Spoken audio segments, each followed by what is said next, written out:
The whole world of this book seems to be a strange mix of Harry Potter, World of Warcraft, and Pokemon.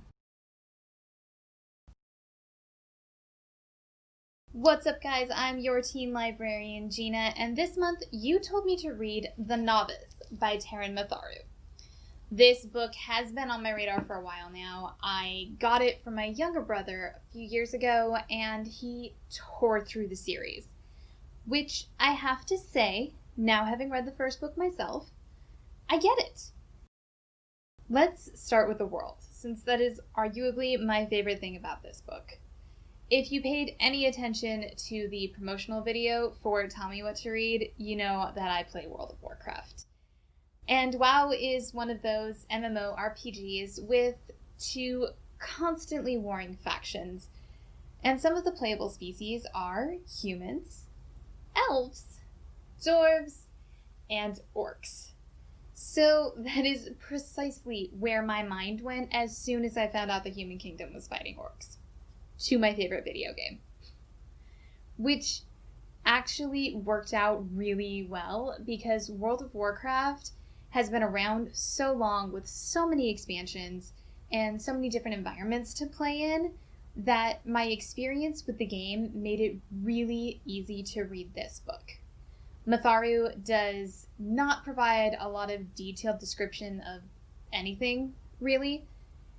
Instead, he relies on the reader's ability to associate something new in his book with something that they've already experienced somewhere else. You're a fan of Lord of the Rings? You know what an orc looks like. Incidentally, fairly different from World of Warcraft. So everyone's going to have something a little different in mind when picturing these different species and characters. And that's particularly true for the summoner's demon companions. Every type has a name that associates to something common in popular culture. Like Anubis, Hydras, Griffins. And they're accompanied within the story by just enough description to tell you that yes, whatever you're picturing, that is exactly what this thing looks like. Which brings me to one of my other favorite things. This is a very plot-driven, action-heavy, fast-paced book. It kept me interested and entertained, and was just a breeze to read, honestly. I personally can't visualize a thing. So when books start providing detailed descriptions of landscapes or characters or formal wear, I gloss over. I really prefer books with a lot of action and development where things are constantly moving forward. And The Novice delivered that. Let's start with our villains this time. I think that the villain in this story is actually the society, particularly the nobility and those trying to keep a status quo. Whether it's because they're trying to gain or keep power for themselves or out of a fear of change, every antagonist in this story, and there are quite a few of them, is basically the same, with the same motivations.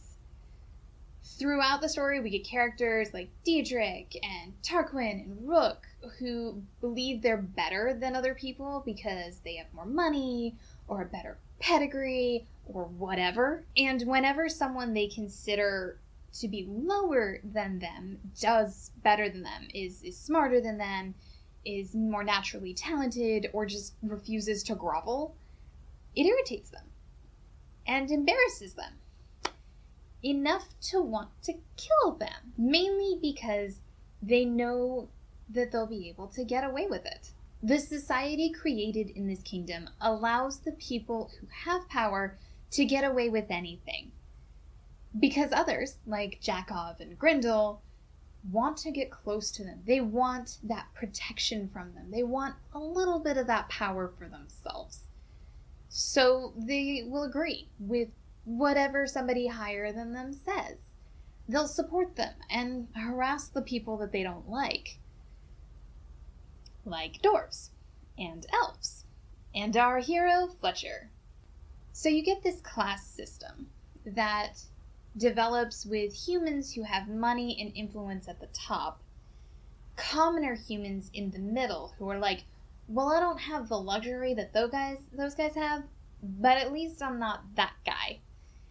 And then dwarves and elves and other species who are looked down on and hated because of a lack of understanding and a lack of willingness to understand. Because it gives these lower class humans in the middle someone to be superior to without having to do anything. And those in power perpetuate all of this. Because as long as those middle class people can feel superior to these others, they're not going to be trying to take the noble's power for themselves. That being said, this story is told through third-person limited perspective. That means everything we are seeing, everything we are learning is from Fletcher's point of view. We don't get a glimpse into what's truly driving the villain's actions, particularly those that are Fletcher's own age. So we don't know if there's anything more to them than greed, which does make them pretty flat.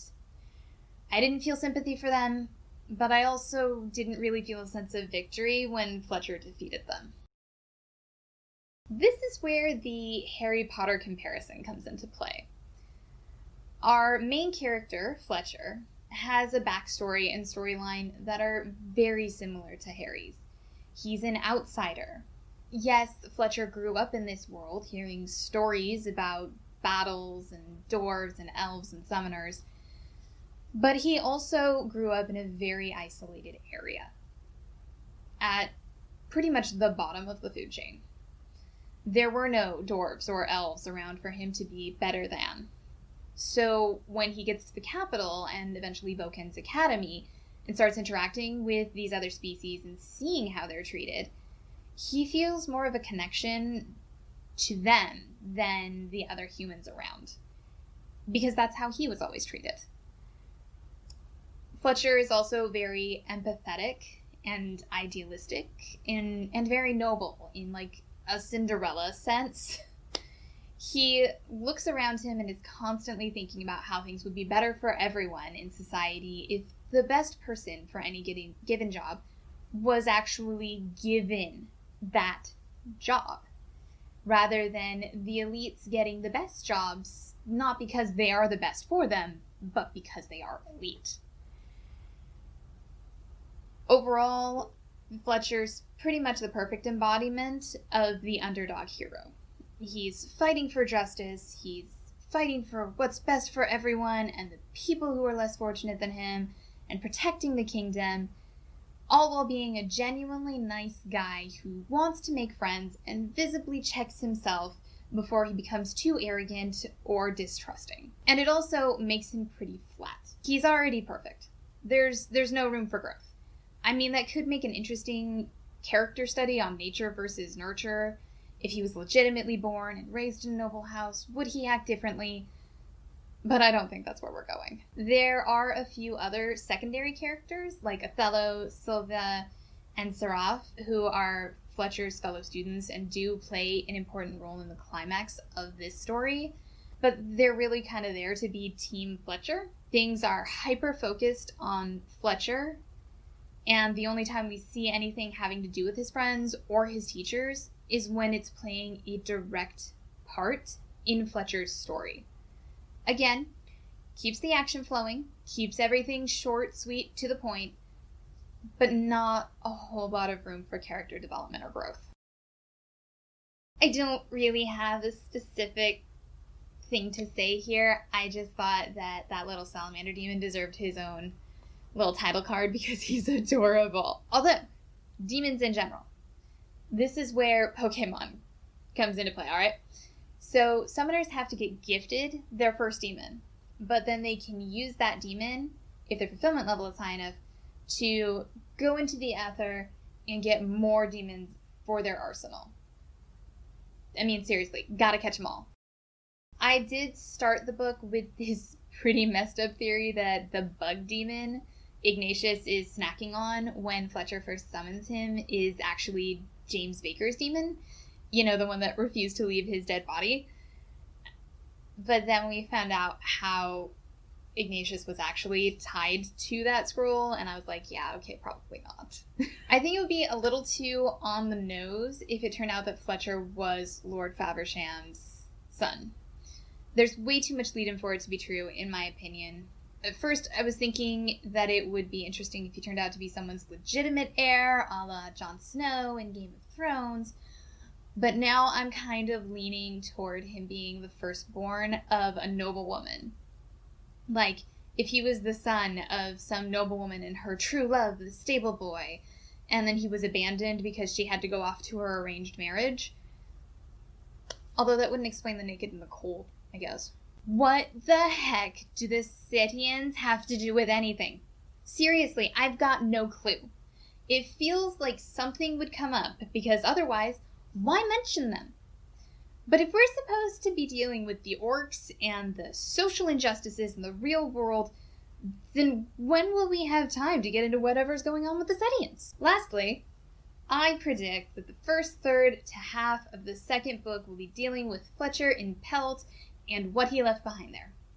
Which is a bold move, in my opinion, because while I do want to see that storyline wrapped up, it's not really what I'm interested in at this point, and I don't think it's compelling enough to get me to pick up the second book right away. Overall, I'd say I enjoyed this book. It was definitely not a deep thinker, but who doesn't love a tale of good triumphing over evil? Am I going to read the rest of the series? Yeah, again, not a deep thinker, and I enjoyed the world enough to want to see what happens. Am I going to pick up the second book right away? No, not at all. Mainly because of the last page. This was actually part of our discussion at the first book club meeting for Impulse Affirmation on Discord, so some of you already know. But I hate series that force you to pick up the next book, especially if it's the first book in the series. Hooks are fine. Okay, hooks make sense. It's a series, after all. Obviously, not everything's going to be wrapped up at the end of book one. This ends with Fletcher getting arrested for stuff that went down at the beginning of the book. This is not a hook. This is a cliffhanger. We are not being invited to continue the story. This is not, this book is complete, but obviously there is more going on, and the true enemy has not yet been defeated. Please, join us as we continue the journey in book 2. No, this is, yeah, this guy is languishing in prison because of power-hungry little liars who have daddy's money backing up their story. You want to know more? Pay $20 in 6 months to a year to find out what's going down. And that is my biggest pet peeve when it comes to series. Especially in the first book! So it doesn't matter that the entirety of this trilogy has been published, or that we have it in our library. The Inquisitor is going to be straight to the bottom of my TBR purely for the principle of the thing. First is the Ranger's Apprentice series by John Flanagan.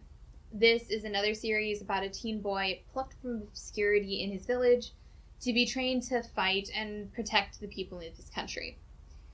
Given my own impressions of the summaries and the reviews I've read, I would anticipate an action-packed, plot-driven story for fans of fairly straightforward good versus evil. The other series I would recommend is Seven Realms by Cinda Williams-Chima. This one ties more with the underdog storyline, where the lower-class boy with some mystery in his past manages to take the all-powerful amulet from the high-ranking wizards that want it back. There's also a second main character in the form of a princess who wants to forge her own path, who eventually collides with our commoner. So I would definitely expect a dual narrative in this one. That is my review of The Novice by Taran Matharu. Thank you guys so much for voting and tuning in. I hope you enjoyed the video.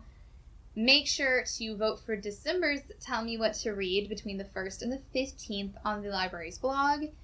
Join us on Discord for teen programs, activities, and events. And like, subscribe, ring the bell, do whatever you need to do to stay up to date with what's going on for you at your library.